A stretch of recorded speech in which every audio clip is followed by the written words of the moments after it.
কেউ কেউ মনে করছেন এটা বাংলাদেশ, আমি বাংলাদেশকে ভালোবাসি, ওরা আমাদের মতো কথা বলে, ওদের সংস্কৃতি আমাদের সংস্কৃতি এক।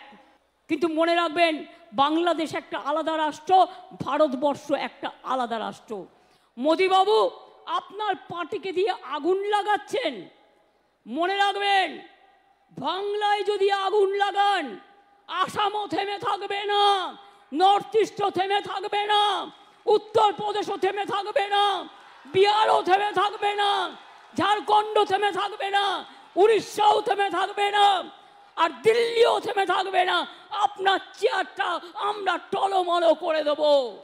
চেয়ার দখলের লড়াই, ক্ষমতা থাকলে ভোটে যাও, গুলি নয়, ডেড বডি নয়, লাশ নয়। ক্ষমতা তোমাদের হাতে, কেন করছো না ফাঁসির জন্য?